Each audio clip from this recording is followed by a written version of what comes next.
All right, I think we are up and running. Let's see.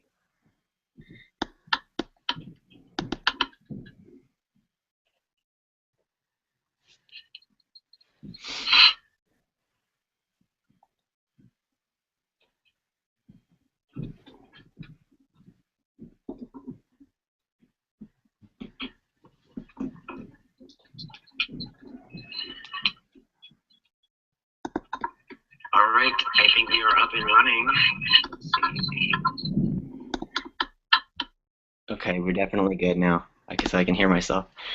All right, everyone, and welcome to the first ever DPT student live chat. We are joined here today with myself. My name is TJ, for those of you who don't know who I am. We have Lauren Keeley here, the founder of the DPT student chat. And we are also joined today by Kathy Mairella, who is the APTA director, and she's also the liaison to the Student Assembly Board of Directors. So hopefully we have some great tips today for all of you students traveling to Vegas for CSM 2014. So Lauren, are you ready to kick off the questioning? Yes. So Kathy, the first thing that we all want to know is, what is CSM and why is it important for students to attend? Sure, great question. CSM is the Combined Sections Meeting, so it's actually APTA National and 18 different sections that get together to put on this program, which involves programming, so lots of educational programming, section business meetings, networking, dissemination of research, and other different kinds of leadership events. So it's many things under one umbrella of a meeting. So it's pretty exciting. There's lots to choose from. It's a great opportunity for students to engage in the profession and to see what's happening in the world of physical therapy. So after looking at all of what's happening at CSM, it's really overwhelming, and there's no way that you can possibly do everything. So what is your advice to students about how to go about planning their time and still leave a little bit of time for fun and not get too burnt out, but also experience everything that they would want to? Yeah, great question. So I think going to CSM is kind of like going to Disney World. Not quite like going to Disney World, but sort of like going to Disney World. If you go to Disney World and you haven't done any preparation, you can still have a good time, but you're probably going to miss a lot of what's there because you haven't done the preparation. And so it's really important to take the time before you go to look at the schedule and figure out what the priorities are for you and what are the things that interest you the most, and then plan around those. So that would include looking at the educational programming, and all that educational programming is done in blocks. So there's a morning block, a midday block, a late afternoon block. And so it's important that you pick out your priorities, and then you should have sort of a plan B and a plan C for the different things that you can go to. But it's so much more than just programming. The sections have their business meetings, and that's the opportunity because the sections represent members from all over the country. So this is their opportunity to come together face to face and have meetings. So you have the opportunity to go, if you're a member, to their section business meetings. Different members will be presenting research by doing posters.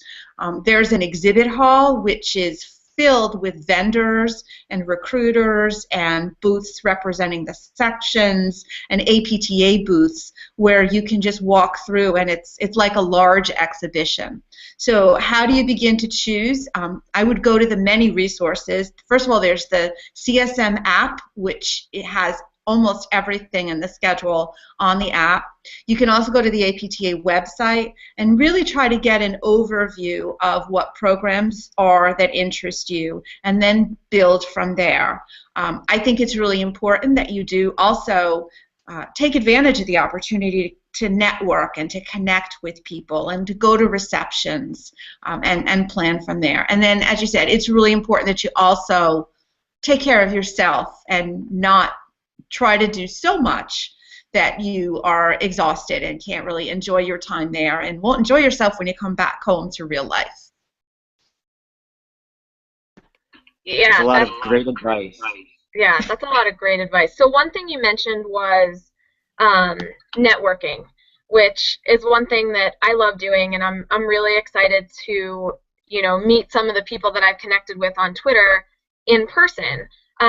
So my question to you is, how do you recommend that students network with other professionals at these meetings and not feel intimidated between like the student and professional differences?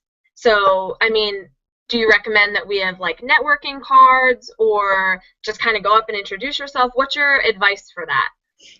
Great question, and I think it's really important. I think the vast majority of people who attend CSM who are not students really enjoy the opportunity to engage with students. I think most clinicians who are present really appreciate the student presence and really appreciate the opportunity to engage with the up-and-coming generation. So I think for the most part, you will find the professional community be very welcoming. One of the nice things about CSM is that everybody has a name tag, and it has their name, and it also has ribbons. It tells you where they're from, and there'll also be ribbons. And you might be in an elevator with someone who wrote an article that you had to read for one of your classes. Most of those individuals would really welcome you saying hi, and introducing yourself and saying, we've read an article of yours, and start a conversation. You may share a cab with someone. That happened to me when I was in grad school. I was sharing a cab with somebody who had written an article that we were actually reading for a class. So that was pretty cool. People are generally quite receptive, and I wouldn't hesitate to approach people and simply, if they have a ribbon on and you say, "Oh, I see you're a fellow," what does that mean? And I think most people are very happy to engage with you.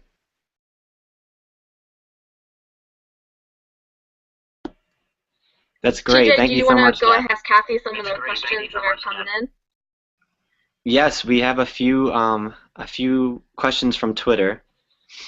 So we'll start with the question from Matthew McLean at DBT do you suggest students stick to their interest or try to see a little bit of everything to explore other specialty areas? Yeah, I think that's a question that it's really important to think about that before you go. I encourage students to do at least one thing that's not one of their current interests, because there is so much opportunity there. And that's one of the unique things about CSM, is that you have this great variety of programming courses.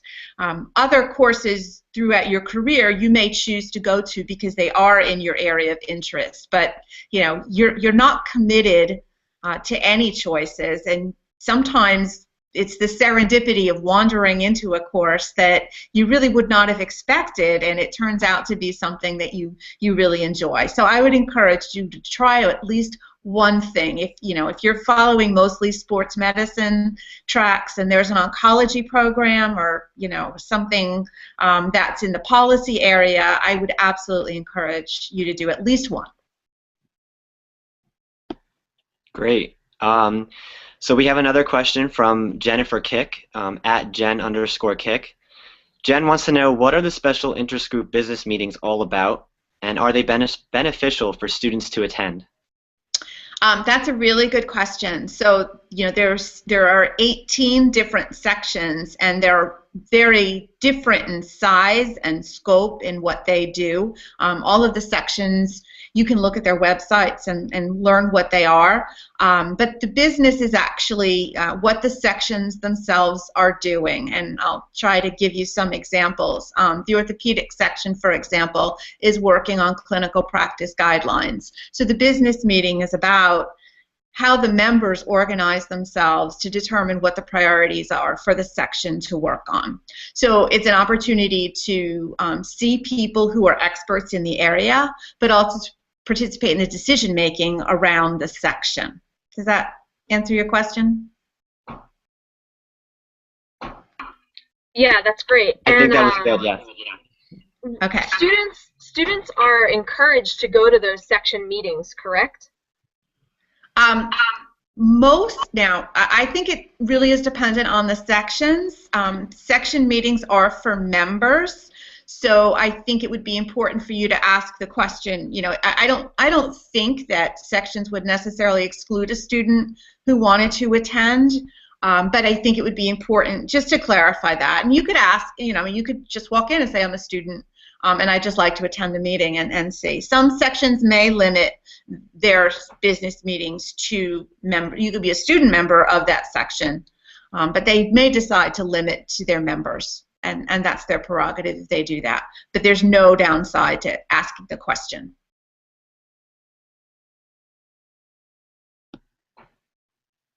Great. All right, so I have a question. Since you are the liaison to the Student Assembly Board of Directors, can you give us, as the DPT students, a little rundown of some student-geared events or student-directed events that we think Sure. that you think that we should know about?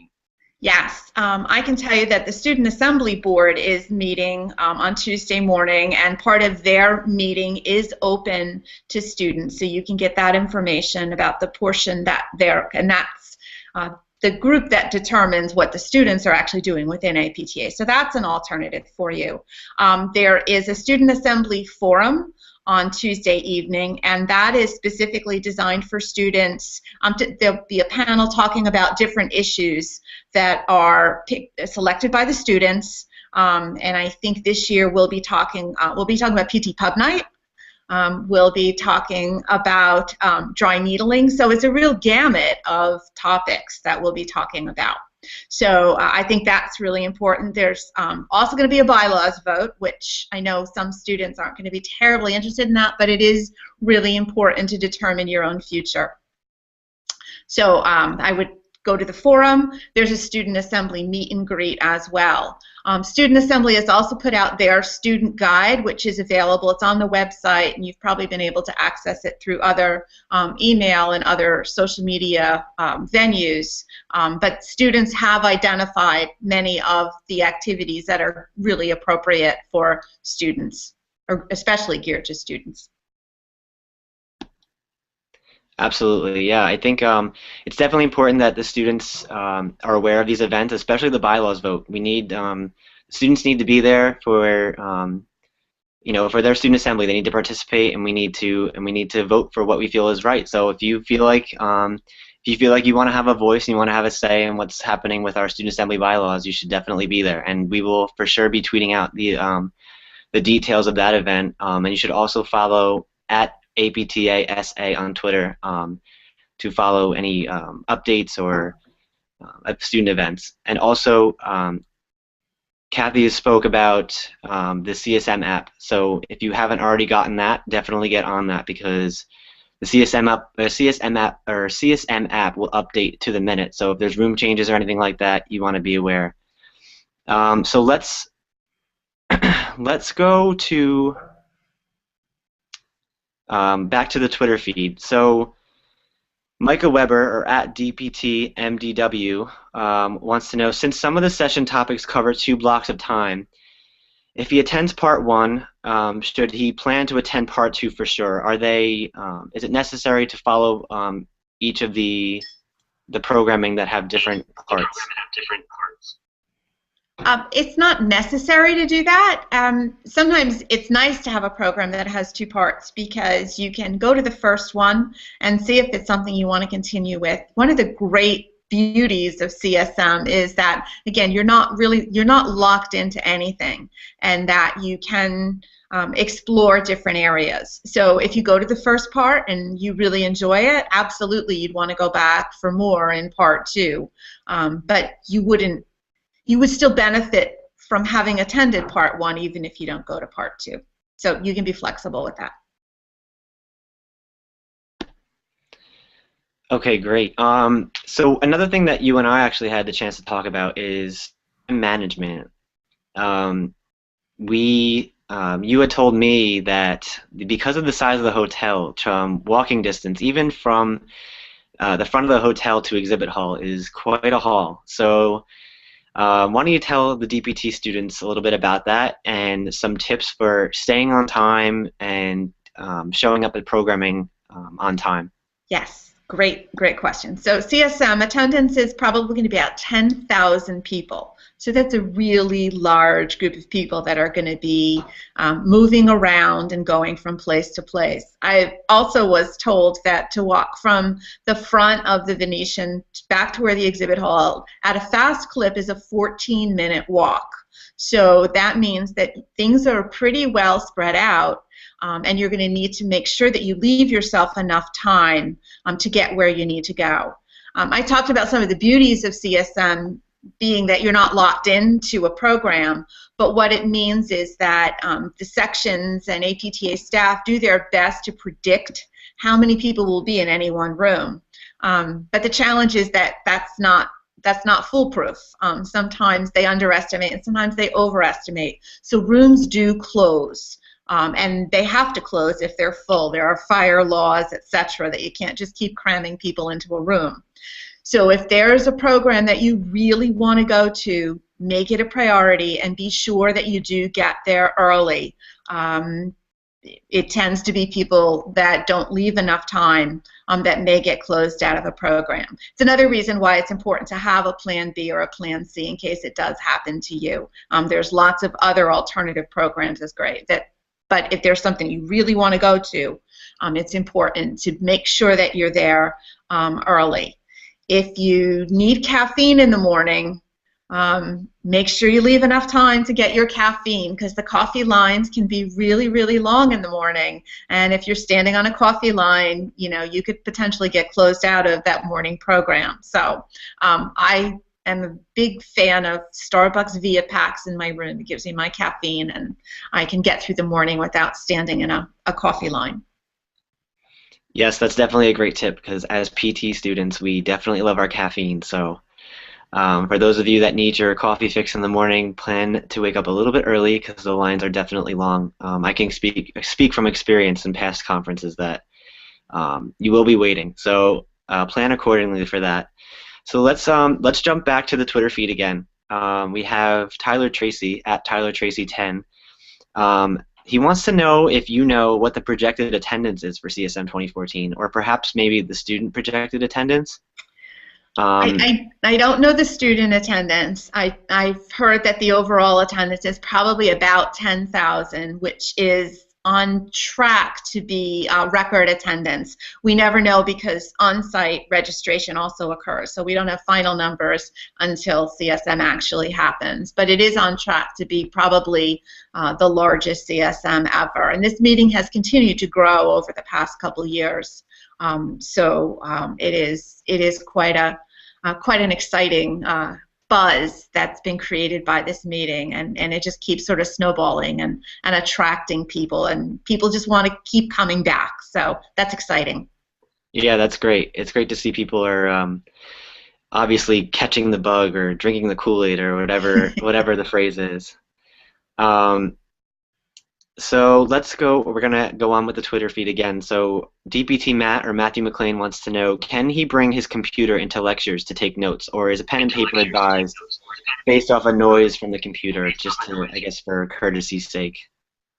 I think you'll find a lot of people a lot of people bring their laptops or tablets with them. And I just saw on the APTA information that there is going to be Wi-Fi available, which is a great benefit. That's not available in all cities, but at this conference you will have Wi-Fi available as well. So yeah, I wouldn't hesitate to, if that's what you're comfortable with, absolutely bring your computer.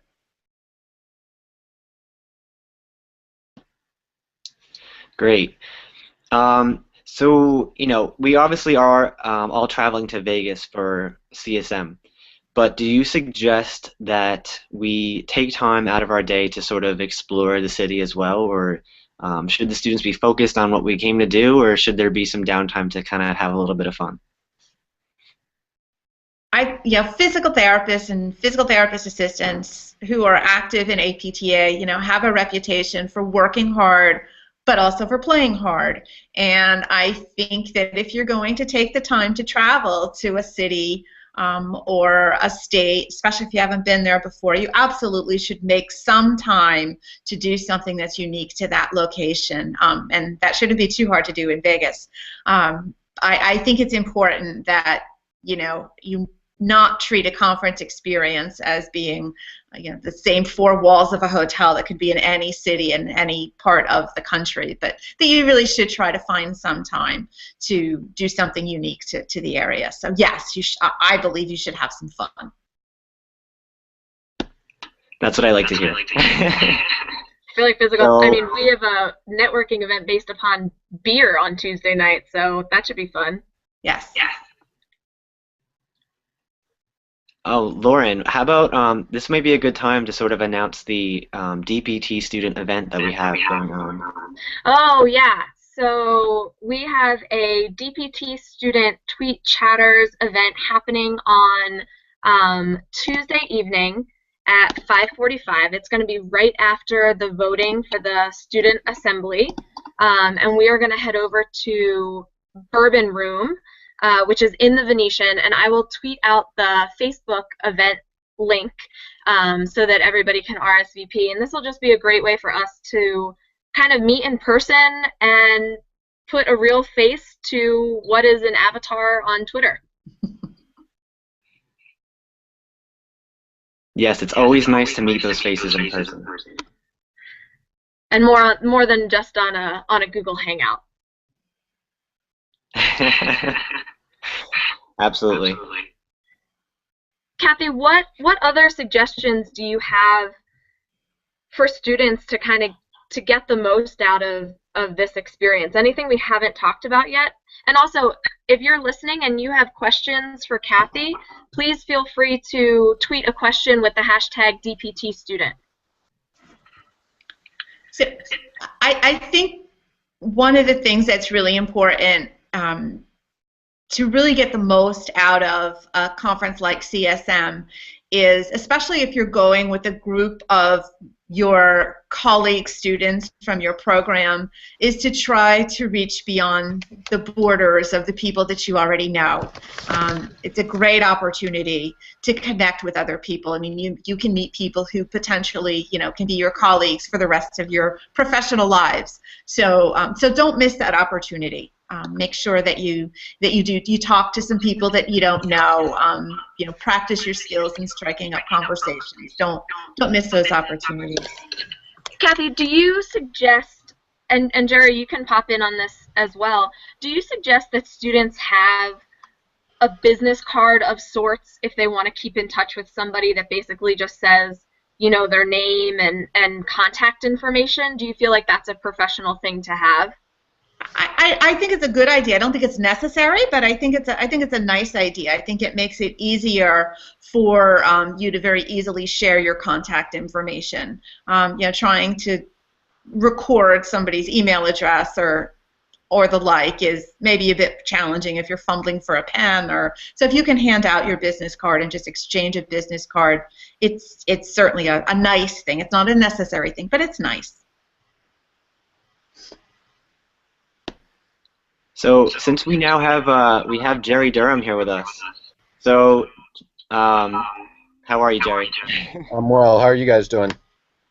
Very good. We're glad to have you here. So you just missed it, but Kathy Mairella actually just said that PTs know how to work hard, but they also know how to play hard. So I figured that would be something you'd like to allude to. Oh, you know what? You cut it. You paused right after you threw the punchline in there. So they know how to work hard. And what was the next line? I was waiting and waiting, and it broke up. Oh, okay. So they know how to work hard, and they also know how to play hard. That will play itself out February, 3rd through about the 9th. We'll figure that part out. So what I think the question was, Lauren, what was the question again? I don't know. You totally threw me off. I have no idea. Sorry. I'm so sorry. So I think it was about having business cards for networking, and how important do you feel that it is to sort of have a business card to get your name out there and have people remember you? Oh, was that for me? Yes. Yeah, I think it's important. You got to make so you're going to spend time in the you're going to spend time meeting a boatload of people. Incredible, and you guys have a huge head start because you've met so many people on social media and so many conversations with people that you want to meet face to face. That there has to be.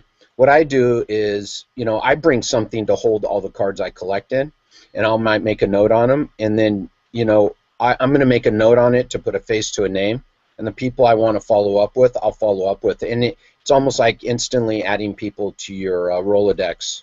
So I like the idea. Brooke McIntosh posted hers online. It's perfect. It says her name. It has like a phone number. It has an email. That is it. We know your students. If you introduce yourself as a student, we know that. You don't have to put where you go to school. You don't have to put anything else on there. So plain and simple. I would say that the one mistake I made on my card, here, I have it here. I'll put it up to the screen. I don't know if you guys can see it. Yeah. But the one thing I didn't put, so I put Regis University class of 2015, but I didn't put DPT or SPT, so I really hope that people don't think I'm graduating like undergrad in 2015. So if you do make networking cards, just, I would say, either put SPT on it or put, Regis University DPT program class of 2015. If you made an effort to attend CSM as an undergrad, I probably want to meet you anyway, so it might not be such a bad thing. Well, true. And then one of the questions that just came in from Brooke McIntosh actually was, what do you think are the top 3 social events for students to attend? And I think that she means by that maybe not what is going to be the best party, but what's going to be the best bang for your buck. Where are you going to meet the most people at the social events?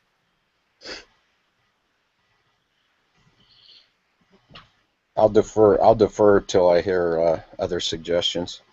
One of the events, and it does require, actually there's 2 events that require an additional ticket. One is the PT PAC fundraiser. That's usually a pretty good party, well attended. It's late Wednesday night. Starts at 9 p.m. So you will find a lot. It's a really good networking opportunity as well as a lot of fun. One of the other events, there's a very early morning coffee that is, some of you may not be familiar with that because it's very early morning. But for those of us who are traveling from the East Coast, we're going to be kind of on East Coast time anyway. So it's a fundraiser for the foundation. And it's a nice opportunity. So I believe that is Wednesday morning, and you'll find that on the app or in the programming. So I think those are 2 high bang for the buck types of activities. The opening reception is on, and I'm totally confused as to the days, so I'm going to try to get this right. The opening reception is on Monday night, I think I've got that right, and that's late Monday night. And again, it's an opportunity for, there are a lot of people there, and you can rub elbows. That is included with your registration. That's not a separate ticket, so that's an alternative. There are lots of other receptions that are sponsored during the week. Like, for example, there's a minority affairs reception. The sections have receptions, so there's so many to choose from. I say find an interest too. I know AAOMPT sponsors something like you said. The PAC does for. I know there's some students out there that are already heavily involved in advocacy. You definitely want to go to the PAC event. It's a great place to meet people who, shall we say, respect and believe in the overall what it means or definition of what it means to be a professional. And it's great to meet people like that early on and people you want to keep in contact with. So those are 2 ways I'd go. Because if you go down and look at any group's track, you can see what kind of functions are also happening. So if you're into women's health, if you're into the federal program, if you're into education, you can go down those tracks and see the receptions they have. Mm-hmm. We had a really great question come in from Chrissy Watson. She's at Watson__ Chrissy. And unfortunately, she has a test the week of CSM, but still wants to be involved. And is there any programming available via podcast that she could watch? As far as I know, nothing's available till after. Yeah, and I'm not aware that there is for this conference. I know that APTA has piloted some of that with some of with the Innovation Summit recently. I believe at the next conference, which is the one that's going to be at Charlotte in June, would have some of those opportunities. I'm not aware that there are any linked to CSM at this point in time, but it's a great idea. Chrissy, I think that just means you have to follow the hashtag. So that was going to be my recommendation. Twitter. Yeah. Don't worry, we'll keep you in the loop of everything that's happening. Between 8 and 8. Yes, there's only a certain time frame where tweeting is allowed. Right. We want to, let's see. So Allison Hall on Twitter now, she wants to know if there's any specific information you would give to a first year. So if they're, we kind of have been talking about how overwhelming the conference can be. Is there anything that a first year DPT student could do to sort of kind of take the burden off or kind of take the fear away? Or maybe you can allude to that a little bit, and then I can actually give some of my experience as a first year student.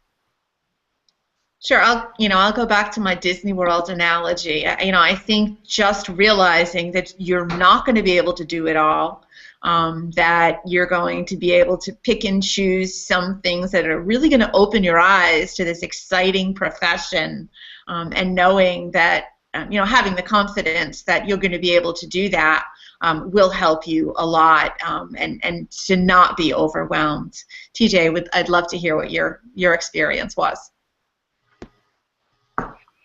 So my first experience at CSM was last year in San Diego, and I was able to attend NSC before that, and when I arrived in San Diego, I realized that it was nothing like NSC. Immediately, the festivities began, and it was kind of, like I said, it was overwhelming. The kind of precautions I took beforehand was I definitely made sure I had a schedule set. I had a schedule of things that I wanted to see, and I had a schedule of people that I wanted to talk to. So I tried to stick with that as best I could, and of course, spontaneous things happen. So you just have to make sure you're taking care of yourself, make sure you're sort of sticking to some sort of schedule, and just kind of relax and go with the flow, and don't panic about missing things or making everybody else happy. So just you got to do what you got to do as a student. Something else I was thinking of, if there's so many students at CSM, which is a good thing. And when you guys come with friends, I think it's a good idea to divide and conquer. And, sit down and figure out what people want to hear. Because I don't know if I'm going to be the bearer of bad news, but some presentations won't live up to their billing. And, see what the interests are, and then spread it out, and then meet together at night, and everybody debrief on the content they got. And it's a great way to share and to learn different things and actually get coverage across many different specialty groups. I saw someone else post on Twitter before I got on, which I thought was an interesting thing. I think it was Tyler Tracy.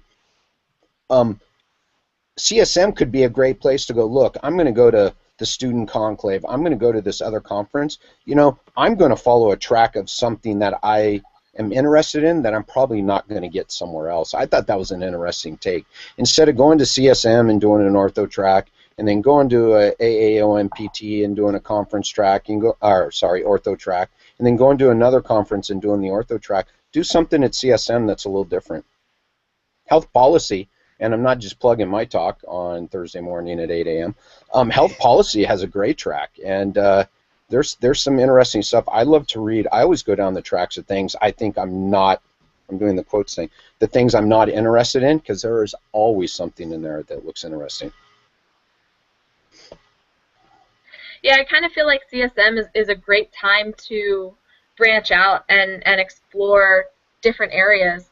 One question that just came in actually from one of my classmates, Kevin Holmes, who's at KHolmesSPT, asked, what are some things to avoid when going to these really large conferences?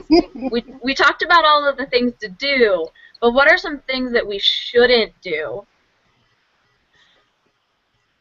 Don't overbook yourself. We've all alluded to that already. If you schedule yourself from 8 to 8, you're setting yourself up for failure. San Diego is huge. Vegas is going to be a huge venue. You've got to, be realistic. Look at the calendar. Make sure you have the ability to get to stuff you want to do. Leave yourself time to sit down and enjoy the other people. The one thing you have to do is, I was talking to TJ last night, you have to leave time to work the exhibit hall. I have met more people that I've continued relationships with in the exhibit hall than anywhere else in CSM. So those are some of the things to do and not to do all at the same time. And let's face it, Vegas can swallow you up in a heartbeat. And if you go 8 to 8 and then you go out until 6, you're setting yourself up for failure. Yeah, I would agree.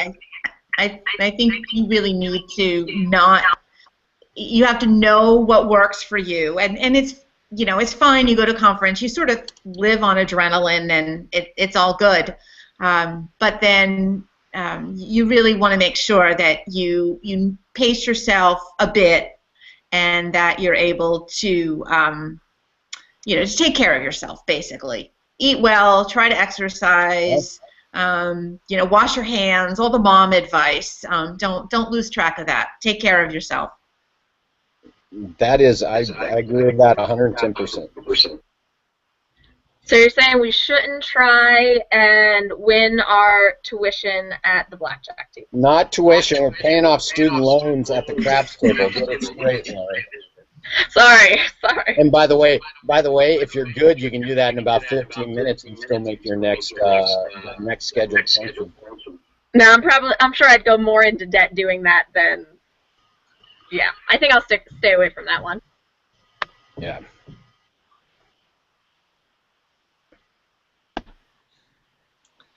All right, some great advice coming in. So let's keep going with the Twitter questions. We had, let's see, where'd it go? Well, Jerry, you're getting a lot of shout-outs on Twitter. A lot of people love your 8 to 8 advice, so that's good. It's never far away, TJ. Actually, you know what? Let's jump away from Twitter for a second. So, Kathy, I have a question for you. Jerry was just talking about, making sure to have time in the exhibit hall. So, can you tell us, are there certain exhibit hour or exhibit hall times, and are there certain times when the exhibit hall is closed, or what's the deal with that? Yeah, the exhibit hall during conference days, the exhibit hall is typically open all day long, and then they have what are called unopposed hours, and that's when there's no programming takes place, so that people can actually get into the exhibit halls. And sometimes they'll have special events. Sometimes they'll often have food, usually for purchase in the exhibit hall, because they really want to draw people in.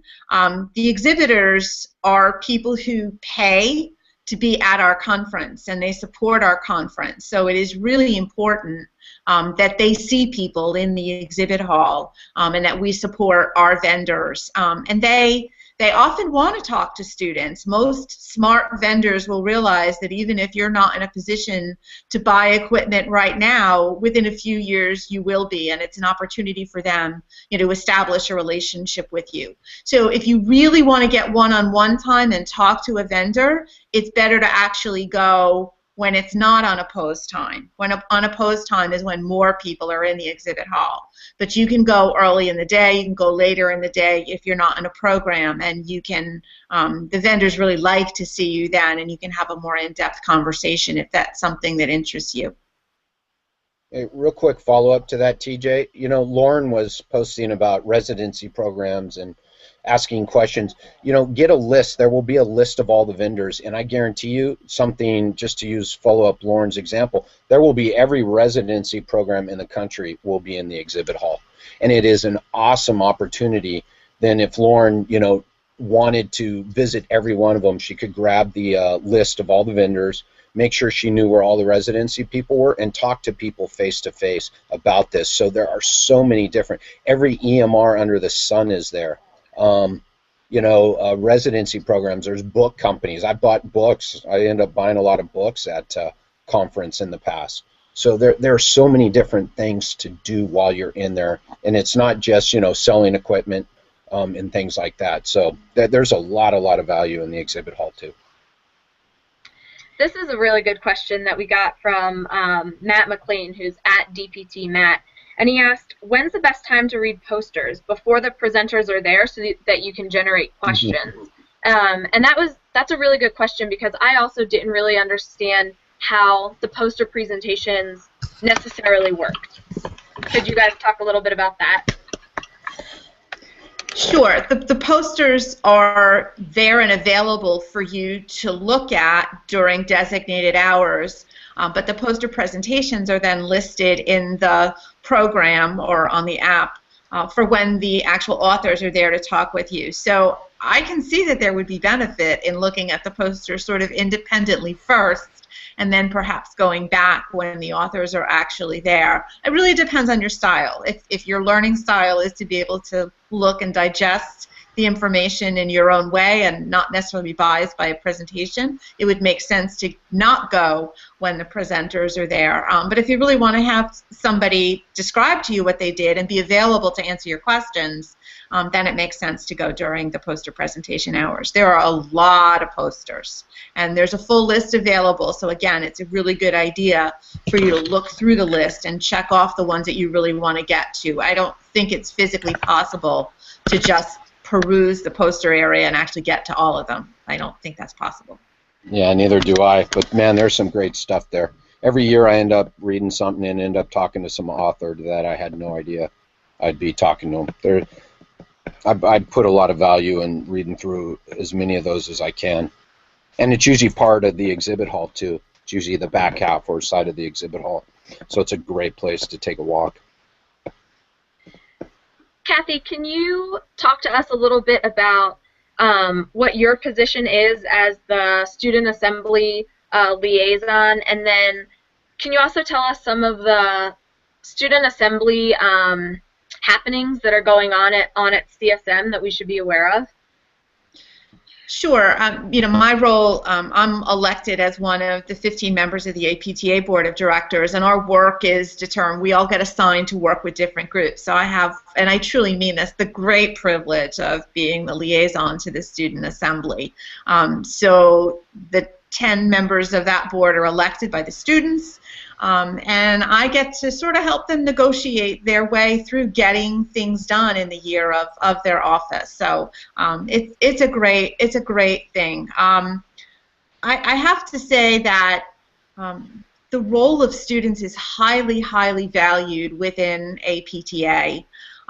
The students work under our umbrella, of course. But there's a lot of independence and a lot of self-direction within the student group. So again, I think if you look at that student guide to CSM and the things that the students have identified as being the important things to go to, that I wouldn't miss those. I think that it's important to integrate, and I think that's the nice thing about CSM is the activities are set up so that you're integrated with other. It's not all student activities, but I think it's important to support some of those exclusive student activities as well.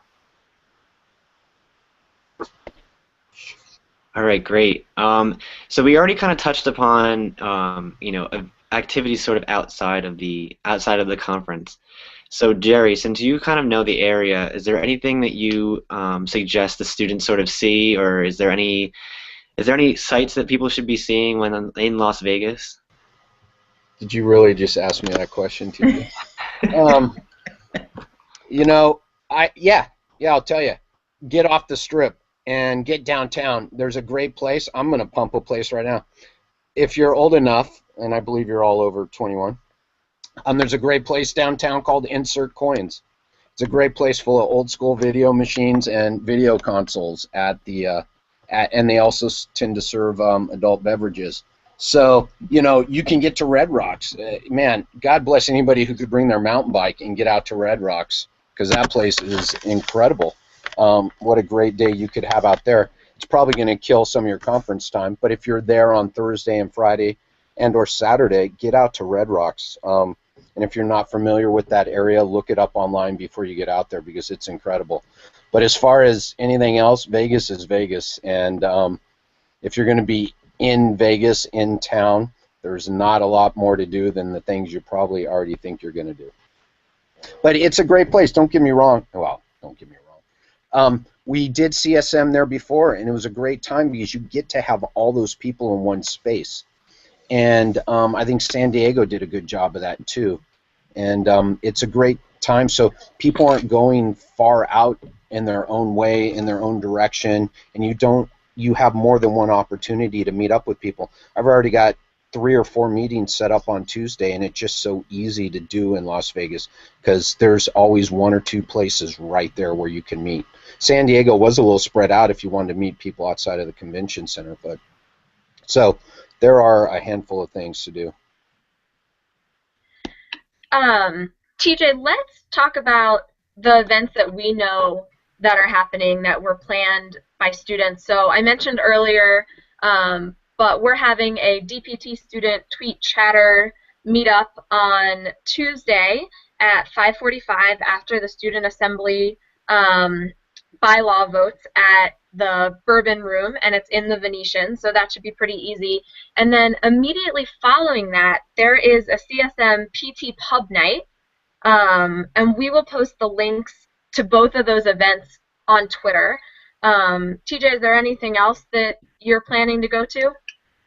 Actually, I just wanted to say that the PT Pub Night event is also, it's actually a dual event, so it's going to be PT Pub Night and hashtag Solve PT. So I know Selena has been doing a really good job at sort of disseminating that information. So it's going to be big, it's going to be huge. So it's not an event that you would want to miss. So and I believe that's at the great place to meet a lot of people. And again, it's so cool to meet people at CSM, in the conference hall, in talks, and then it's a great time. It's great to meet people offsite, and you get a good feel for people, and you're going to form relationships in Vegas that will continue far beyond Vegas. And by Vegas, I mean CSM. So you'll meet a lot of people that you will continue relationships with. Sorry to cut you off, TJ. No, it's perfectly fine. Thank you for answering the question. Kathy, so let's go back to, so Lauren, those are pretty much all the student events that I'm aware of, other than all of I plan on going to everyone on that student guide, so everyone should definitely consider adding those to their calendar, because those are really important, especially the bylaws vote. But let's talk again about the PAC party. So what, I think we talked about it a little bit earlier, but Kathy, can you explain sort of what the PAC is and why students maybe should attend? Sure. The PAC stands for Political Action Committee, and this is an APTA political action committee that raises funds to support the legislators, and this is on the federal level, that support our causes. And it's important that we fundraise, and it's one of the realities of advocacy and politics that PAC money supports candidates who support our causes. Members will often ask, well, why don't you just do that out of our dues money? Well, that's illegal. You have to have a political action committee separate from your dues money. You can't spend your dues money on political action. So it is important that we support the PAC. We have a very healthy PAC at APTA. We're one of the largest non-physician PACs in the country, which is really great news, except that the PAC is supported by a very small minority of physical therapists. And we could be so much more powerful politically if we would have more support. So I think it's great for students, and there's no expectation that students contribute a large amount of money. Even a small amount of money from students, just to get the idea of the importance of contributing to the PAC, I think is important. And it's fun. I mean, but when you do something like going to a PAC party event, it's a lot of fun. But there are many of us who contribute regularly to the PAC as part of just what we believe is our professional duty, and because it's so important. And we're very well positioned in Washington, D.C., partly because of our PAC, because of our great APTA staff.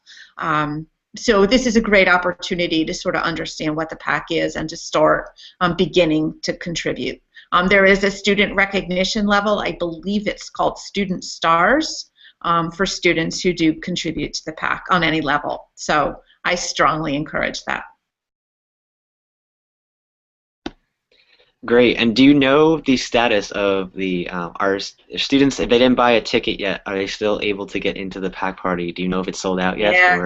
Yeah, it is typically a hot ticket for everyone. And I do think that it's probably getting close to sell out. If I haven't heard that it's sold out already, so that you can go. I think you can go on the website and look under PT PAC and see if you can get tickets that way. You can also try on site. There will be a PAC booth.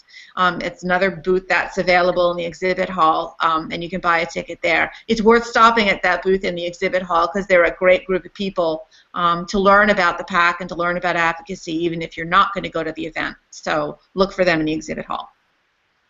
I'd follow up on the PAC stuff. I've been heavily involved in the PAC, both state and federal level, and I would challenge every student to do two things. Like Kathy said, one, go by the booth and ask them, what have you done for me, because you're going to be a PT, what have you done for me lately?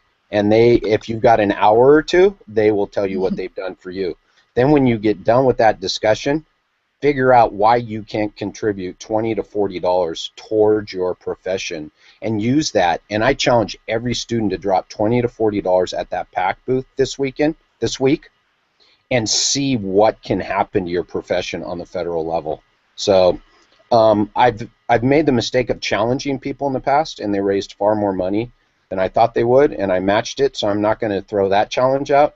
But I challenge you to come up with a reason after you hear everything they've done for you why you can't drop $20 towards $20 to $40 towards your profession at that booth. So, and do that and get invited to the party. By the way, it's a good time. Yeah, I think that's great advice. I think that when it comes to getting involved in your profession, the PAC is what basically gives us a say, on Capitol Hill, and they help us fight for what we believe our patients deserve and what we feel like we need as physical therapists. So it's extremely important that even students now, every little bit counts, and those donations go an extremely long way. I actually had the opportunity at NSC to talk to a few people that represent the PAC, and like you said, they definitely can talk your ear off as well. If you're interested in knowing where your money is going, they will absolutely tell you. They can tell you all of it. It's great. Talk to Mike Matlack. Talk to anybody in a red jacket. By the way, that's how those people you see walking around with red jackets. They are the PAC board of trustees, and they'll be happy to chat with you. It's part of being a professional.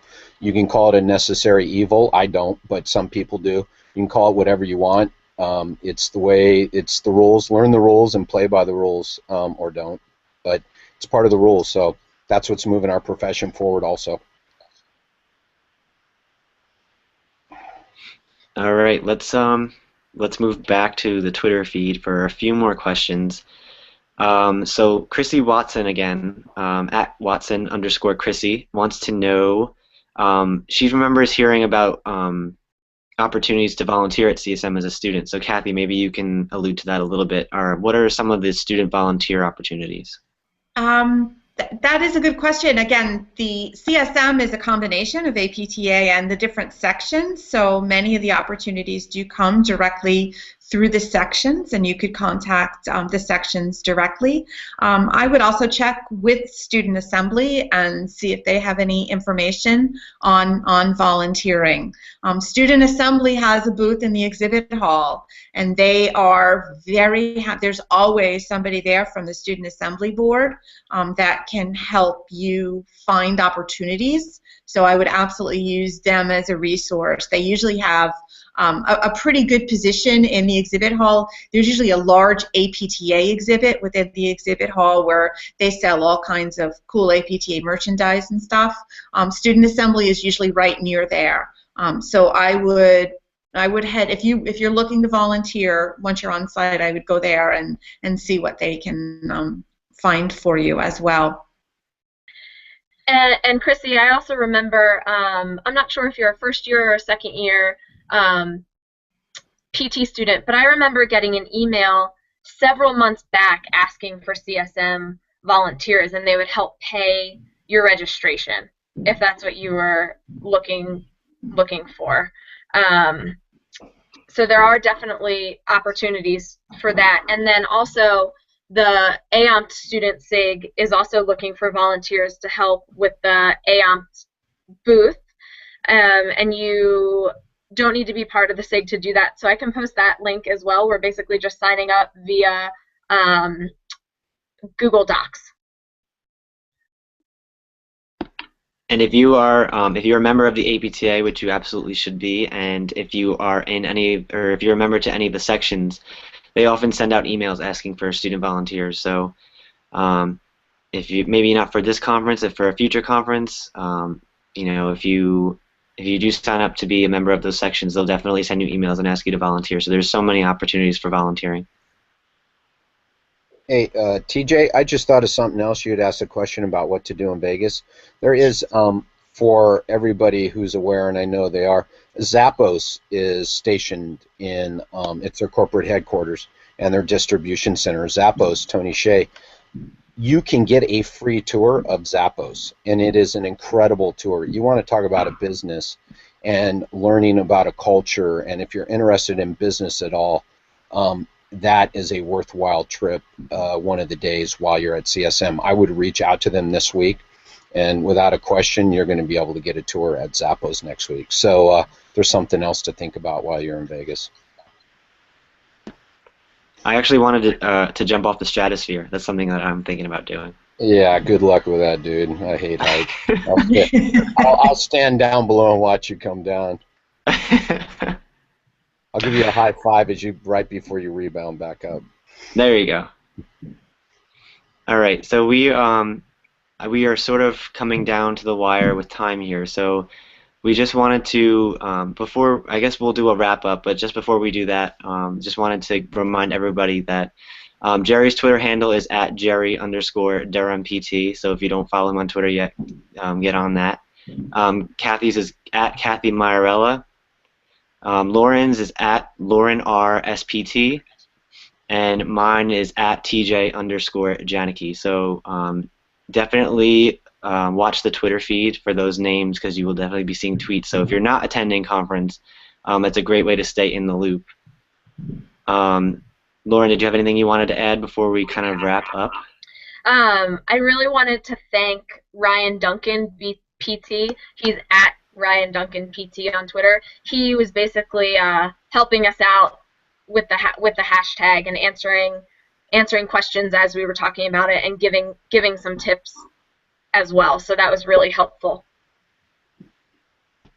Yes, I saw it. Thank you very much, Ryan. That was awesome. We're sort of keeping our Twitter followers together as well. Well, and also, if you guys liked the format of this chat, let TJ and I know, and we can definitely plan some more if that would be something that you guys would want to see from the DPT student hashtag chats. I think that would be fun. This was actually a lot of fun. So, so since we have about a minute left, Kathy and Jerry, do you have any like wrap-up thought to kind of leave the DPT student with?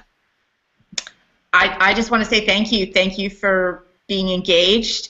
Thank you for the opportunity to push me out of my comfort zone. It's fun. So I look forward. Please come talk to me. If you look for my name tag, Kathy Mairella, come talk to me at CSM. I would love to speak with you.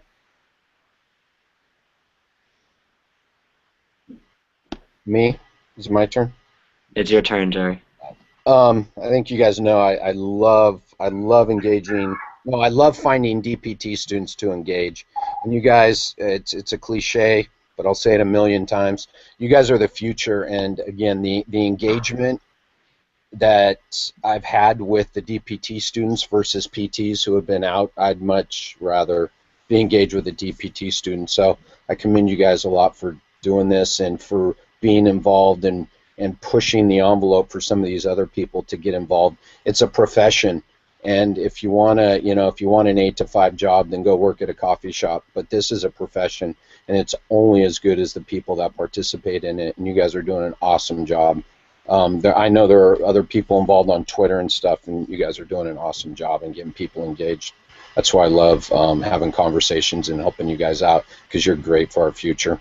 So. And sorry, I got to plug my talk. I'm speaking Wednesday morning at 8 a.m. with a physical therapist from Seattle on marketing, defining who our consumers are. And he's going to be talking about marketing in a direct access state, and I'm going to talk about marketing in what used to be a non-direct access state. And then the oh-so famous, yet to be famous, will be famous CSM Twitter panel on Thursday morning at 8 a.m. Just as a side note, all but one person on that panel I met on Twitter. So it is a legitimate Twitter panel. Hashtag CSM Twitter panel. Everyone should be there. And everyone should be on Twitter, too. So that's a great, it'll be a great talk. Yeah, I'm really looking forward to meeting everybody. And as Jerry said, like, we're definitely the future of this profession. So I feel like the more that we can all engage and work together, the further we can push physical therapy in the future and just make a really, really great profession. The next live chat, can we have Lauren tell us what all those medals are about behind her? Oh, I've done a lot. I haven't won anything. They're just participation medals. I ran a lot of. I didn't even get a medal for participation, for God's sakes. The plaques are my husband's. He's the one that wins things. Oh, wow. You got to show up so the participation stuff. Well, thank you guys again. TJ, do you want to close it up? Yes, thank you guys. Thank you, Jerry and Kathy, so much for coming. This was really great. Very inspirational and a lot of great advice. So we're looking forward to meeting you both at CSM in person, too. So every DPT student out there, make sure you look for myself and Lauren at the DPT student Tweet Chatters event. And we look forward to meeting you all again in person. So thank you again for joining us, and hopefully we'll see you all next week. Sounds good. See you guys soon. Good night. Bye. Good night.